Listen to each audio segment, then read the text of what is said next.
There are people who don't fear silence. They move toward it. They don't fill empty rooms with noise or chase company for its own sake. Their comfort begins where the world's noise ends. Maybe you felt this too. That small moment when the door closes behind you, the phone stops buzzing, and a quiet room greets you like an old friend. It's not loneliness, it's relief, a quiet exhale after a long performance. Others might see distance. They might wonder why you leave the party early, why you don't pick up the phone, or why you cancel plans you were never excited about in the first place. But inside, it doesn't feel like distance, it feels like peace. And yet, people don't always understand it. They assume something must be wrong, that solitude must mean sadness. But for certain minds, solitude is not a retreat, it's a home. Why is it that some people prefer being alone, not just occasionally, but consistently, quietly, and with a kind of unshakable calm? Let's unpack the deeper truth. For many people who prefer solitude, the pattern began long before they could explain it, before psychology had names for it, before adulthood gave them permission to say no. You can often find the roots in childhood, a child at the edge of a noisy room, not because they weren't invited in, but because the noise felt like too much. They weren't bored. They were observing. They weren't shy. They were simply overstimulated. Psychologists explain that some people, often called highly sensitive or deep processors, are wired to experience the world with more intensity. Their nervous system absorbs sound, emotion, conflict, unpredictability, like a sponge soaking in every vibration around them. Solitude doesn't feel like isolation to them. It feels like regulation, a way to let go of all that input and just breathe. There's also emotional absorption, the quiet act of feeling other people's moods like your own. These individuals don't just listen, they feel. And over time, that emotional load gets heavy. Being alone becomes less about avoiding people and more about detoxing from too much emotional noise.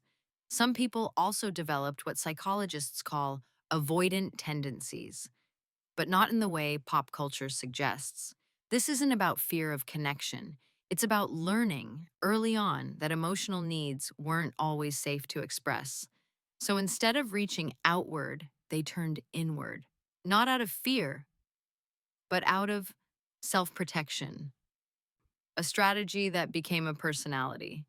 And then there's dopamine sensitivity. Most people get energized by crowds, events, or new stimulation, but for some, that same stimulation overwhelms. Their nervous system doesn't crave more, it craves calm. The world sees someone quiet and assumes they're lonely, but they might be at their fullest when the room is empty, because that's when their mind can finally return to its natural rhythm. Solitude isn't about avoiding life, it's about digesting it at a pace that doesn't hurt. So, what does this look like day to day? It looks like ease, the kind of ease that comes from not needing to perform, not needing to translate your feelings into small talk, not needing to shrink yourself to make others comfortable, or stretch yourself to fill the silence. Being alone means you can finally stop shape-shifting. You can exist without editing. These people don't rely on others for constant stimulation. Their inner world is full, almost overflowing, but that doesn't mean they don't get tired. In fact, it's because their inner world is so full that social fatigue hits harder. A 30-minute conversation might leave them analyzing for hours. A party might feel like running an emotional marathon. Even answering a text message can feel like lifting a small weight when their emotional energy is already spent. They tend to be quiet observers, people who read emotional rooms like novels. They pick up on tension before anyone speaks it. They see the sadness behind the smile, the discomfort behind the laughter. This depth of perception is a gift, but it's also exhausting. And yet, Despite their preference for solitude, many of them carry a quiet ache, a longing not for crowds, but for connection that feels safe, soft, and non demanding.